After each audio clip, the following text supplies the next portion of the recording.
Hello there and welcome to this video series on control systems. Before we go into the video itself, we'll do a quick recap on what we have seen. We have seen that in a standard generalized block diagram, a rectangular block stands for a transfer function, and transfer function in some sense is the ratio of output to input, and it should not be confused with efficiency. We'll try to clarify what this transfer function is and even derive transfer functions of a few systems in subsequent videos. And we saw that summing block adds the variables coming into it along with the sign.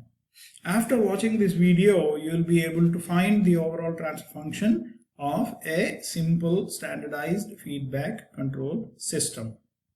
With that said, we'll begin by looking at the generalized form of block diagram shown here. We have a comparator with the equation E is equal to R minus O. Then you have a regulator with the equation M is equal to TE. Then the system C is equal to SM, and the feedback element output O is equal to H times C. Now if you consider this whole to be one system, that is all that is shown in kind of pink shaded dashed box, that as one system, how do you find the transfer function of this system C over R in terms of T, S and H? That is what we are going to do here. It is really simple. Very quickly we'll finish this task and close this video. We'll quickly summarize the equations for various elements in it.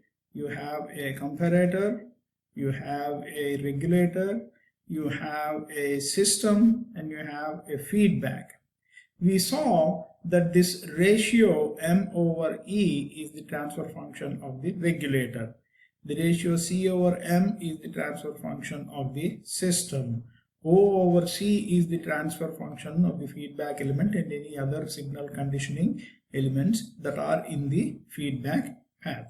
We will write down these equations systematically and try to see how we can find the overall transfer function. First we will write down the equations one after the other and then begin by eliminating unwanted variables.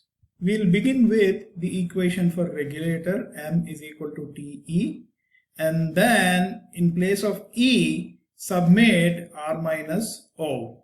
So you have M is equal to T multiplied by R minus O, and then for O substitute HC. Then you take C is equal to SM, then substitute it to get the equation C is equal to STR minus STHC. When once this is done, you can clearly see all the terms of involving the C come on one side and all the terms having R on one side, so that you can write the transfer function as ST over 1 plus STH. This we will show as one system with input as R and output as C. This we call the overall transfer function. So whenever you have this system with R as the reference input, E as the error, M as the manipulated variable, C as the controlled variable, or sometimes we call the output variable, you can represent it by one block, R ST over 1 plus STH. So we call this C over R as the transfer function of the overall system. Okay, very many times this ST term put together is represented as G, and we write C over R is G over 1 plus GH. With that, we'll summarize this video. We note that it is possible to simplify a complex block diagram to find the transfer function by eliminating the unwanted variables M, E and O in this example, and it is also possible to find the overall transfer function by block diagram reduction techniques, or also by using Mason's gain formula.